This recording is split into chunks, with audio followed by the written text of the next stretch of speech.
অক্ষাংশে 360 degree অনবরত চলতে থাকবে।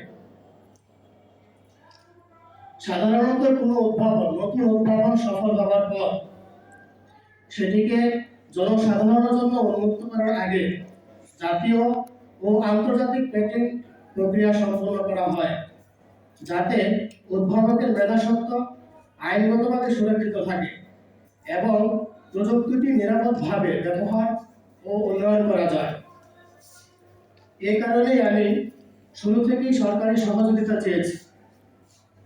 তবে আমি কোনো আর্থিক অনুদান, কোনো বিশেষ সুবিধা, কোনো ব্যক্তিগত সুযোগ সুবিধা চাইনি। আমার একমাত্র প্রত্যাশা ছিল সরকার যেন একটি স্বাধীন বৈজ্ঞানিক মূল্যায়নের ব্যবস্থা করে, প্রযুক্তিটির কার্যকারিতা যাচাই করে এবং সফল প্রমাণিত হলে জাতীয় স্বার্থে পেটেন্ট প্রক্রিয়া সম্পন্ন করার দায়িত্ব গ্রহণ করে। সম্মানিত সাংবাদিক বন্ধুগণ, আমি এই প্রযুক্তি নিয়ে কোনো সিদ্ধান্তে পৌঁছানোর আগে নিজে থেকে কোনো প্রচারণা শুরু করিনি, বরং প্রথম থেকে চেয়েছি বিষয়টি সংশ্লিষ্ট সরকারি কর্তৃপক্ষ বৈজ্ঞানিকভাবে যাচাই করুন। উল্লেখ্য, 2024 সালের 29 সেপ্টেম্বর থেকে আমি ধারাবাহিকভাবে বিজ্ঞান ও প্রযুক্তি মন্ত্রণালয়, বিদ্যুৎ জ্বালানি ও খনিজ সম্পদ মন্ত্রণালয় এবং প্রধানমন্ত্রী কার্যালয়ে একাধিকবার আবেদন ও যোগাযোগ করে আসছে। আমার একমাত্র উদ্দেশ্য ছিল সরকার যেন আমার উদ্ভাবনটি নিজস্ব বিশেষজ্ঞদের মাধ্যমে পরীক্ষা নিরীক্ষা করে এবং প্রকৃত কার্যকারিতা যাচাই করে। দীর্ঘ প্রচেষ্টার পর অবশেষে আমি 2026 সালের 6 জুলাই গণপ্রজাতন্ত্রী বাংলাদেশ সরকার মাননীয় বিজ্ঞান ও প্রযুক্তি মন্ত্রীর সঙ্গে সচিবালয়ে সাক্ষাৎ করতে সুযোগ লাভ করি। সেই সাক্ষাতে আমি আমার উদ্ভাবিত গ্রেভিটি ইঞ্জিন সম্পর্কে বিস্তারিত উপস্থাপন করি এবং এর সম্ভাব্য প্রভাব সম্পর্কে তাকে অবহিত করি। আমার বক্তব্য শোনার পর মাননীয় মন্ত্রী আমাকে আমার প্রস্তাব ও দাবিগুলো লিখিত আকারে মন্ত্রণালয়ে জমা দিতে নির্দেশ দেন।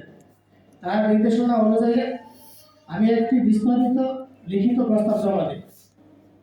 আমার লিখিত প্রস্তাবে আমি স্পষ্টভাবে উল্লেখ করি যে আমি সরকারের কাছে কোনো আর্থিক অনুদান, বিশেষ সুবিধা, প্রকল্প বা ব্যক্তিগত সুযোগ সুবিধা চাই না।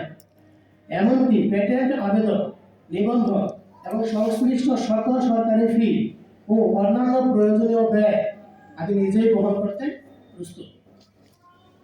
আমার লিখিত প্রস্তাবে আমি স্পষ্টভাবে উল্লেখ করি যে আমি সরকারের কাছে কোনো আমার একমাত্র অনুরোধ ছিল জাতীয় স্বার্থে সরকার একদল পদার্থবিজ্ঞানী, প্রকৌশলী এবং সংশ্লিষ্ট বিশেষজ্ঞের সমন্বয়ে একটি স্বাধীন বৈজ্ঞানিক মূল্যায়ন টিম গঠন করুক। সেইটি আমার ফাংশনাল প্রোটোটাইপ বৈজ্ঞানিক, গাণিতিক ও কারিগরি দৃষ্টিকোণ থেকে পরীক্ষা নিরীক্ষা করে একটি নিরপেক্ষ মূল্যায়ন প্রতিবেদন সরকারের কাছে দাখিল করবে। আমি আমার উদ্ভাবনের সফলতা সম্পর্কে শতভাগ আত্মবিশ্বাসী, কিন্তু আমি চাই না শুধুমাত্র আমার ব্যক্তিগত দাবির ভিত্তিতে সরকার সময়, অর্থ বা জনবল ব্যয় করুক। আমার অনুরোধ ছিল সরকার প্রথমে নিজস্ব বিশেষজ্ঞদের মাধ্যমে প্রযুক্তিটির পরীক্ষা নিরীক্ষা করে নিশ্চিত হোক।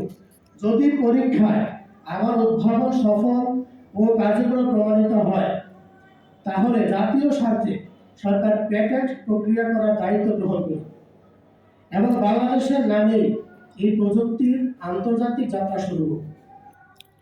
সম্মানিত সাংবাদিক বন্ধুগণ, দুঃখের বিষয়, মন্ত্রণালয়ে লিখিত প্রস্তাব জমা দেওয়ার পরেও আজও পর্যন্ত আমাকে এই বিষয়ে কোনো আনুষ্ঠানিক অগ্রগতি, সিদ্ধান্ত বা পরবর্তী কার্যক্রম সম্পর্কে অবহিত করা হয়নি। বিষয়টির সর্বশেষ অবস্থা জানার জন্য আমি মাননীয় মন্ত্রীর একান্ত সচিব মোহাম্মদ মুখলিসুর রহমানের সঙ্গে একাধিকবার ফোন ও বার্তার মাধ্যমে যোগাযোগ করার চেষ্টা করেছি, কিন্তু এখনো পর্যন্ত কোনো সুস্পষ্ট অগ্রগতির তথ্য পাইনি। অপরদিকে মাননীয় মন্ত্রীর সঙ্গে আমার সাক্ষাতের সময়